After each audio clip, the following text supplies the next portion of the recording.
สวัสดีครับผมบาสจากวันวอล์กเกอร์ครับวันนี้ครับผมอยู่แถวสามเรย์นะฮะก็มีภารกิจหนึ่งนะครับว่าจะมีผ่านตลาดเนี้ยบ่อยมากเลยนะฮะก็เลยเดี๋ยวจะพาทุกคนลงไปเดินดูซะหน่อยนะครับว่าตลาดนี้มีอะไรบ้างนะครับตอนนี้ฮะผมอยู่ตรงโรงพยาบาลนะครับสมิติเวชนะฮะก็เดี๋ยวเราจะเดินเข้าไปดูข้างในกันนะครับว่าเป็นยังไงนะฮะถ้าพร้อมแล้วเดี๋ยวตามไปดูกันเลยครับ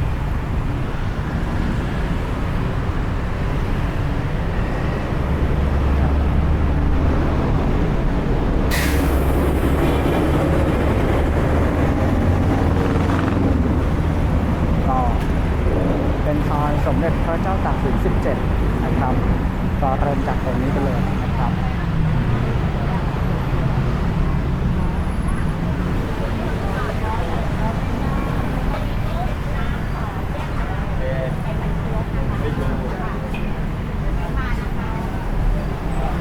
อันนี้เป็นร้าน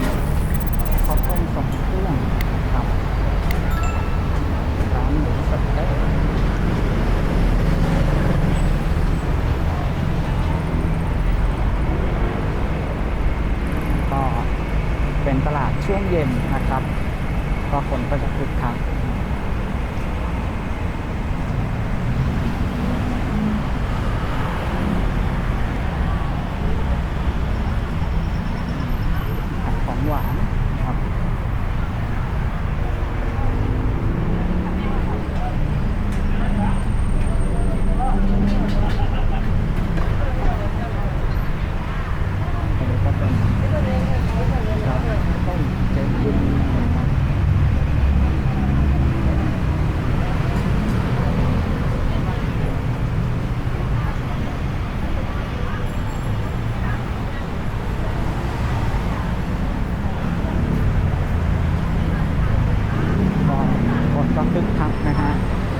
ดินสองฝั่งข้างทางนะครับฝนก็เลยเยอะ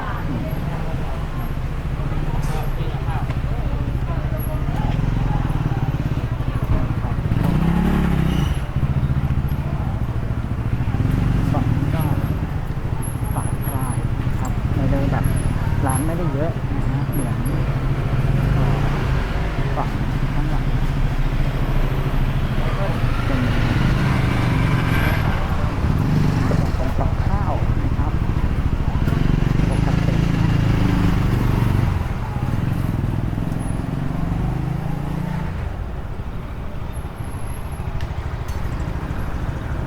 เราเดินดูไปเรื่อยๆครับ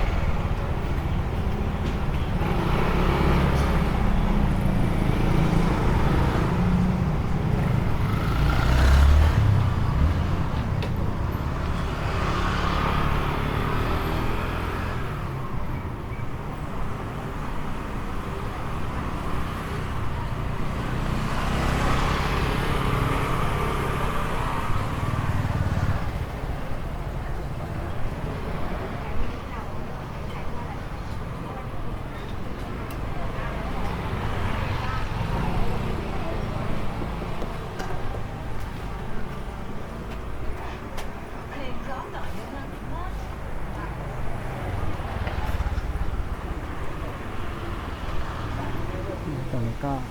ขายผัก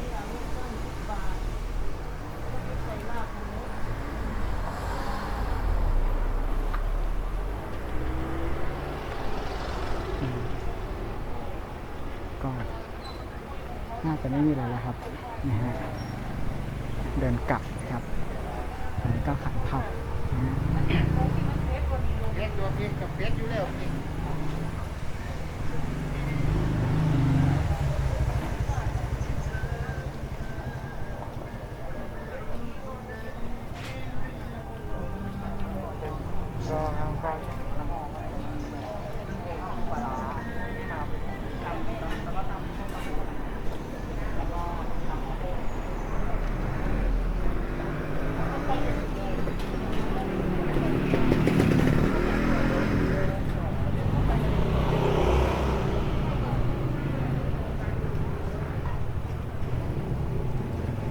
นี่ก็เป็นชุมชนนะครับ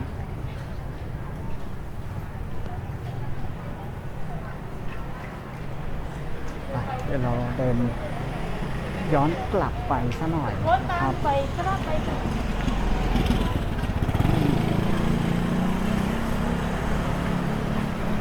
ต่คนเยอะจริง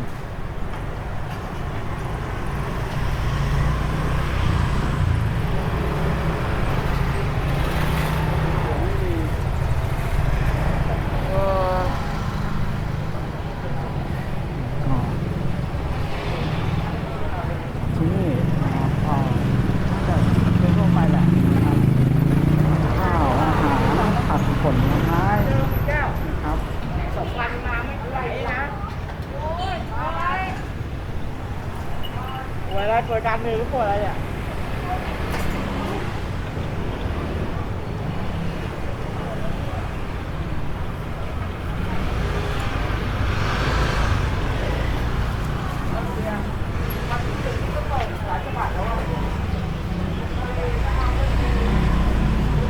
อันนี้ขายเป็นอาหารเป็นข้าวแกงยืนมุมกันร้านเลยนะครับนี่ฮะตรงนี้เป็นบริเวณตลาดนะครับเป็นเดินซื้อในนะ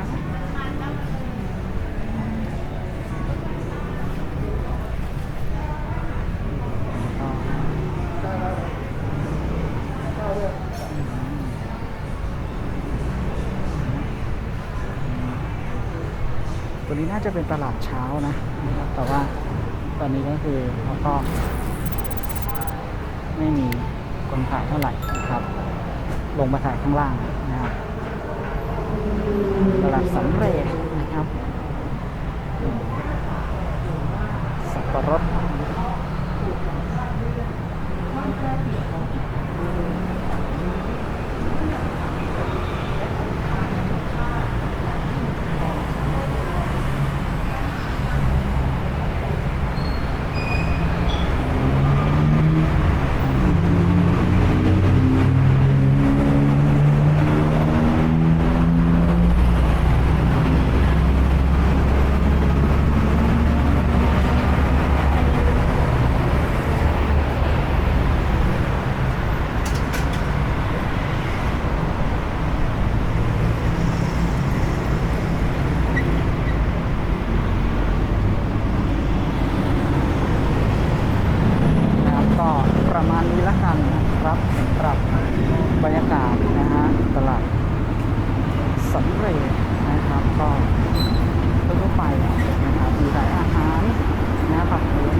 นะครับเพราะว่าทุกไลค์สับสไครต์นะครับคือกำลังใจที่ทำให้เราเดินต่อไป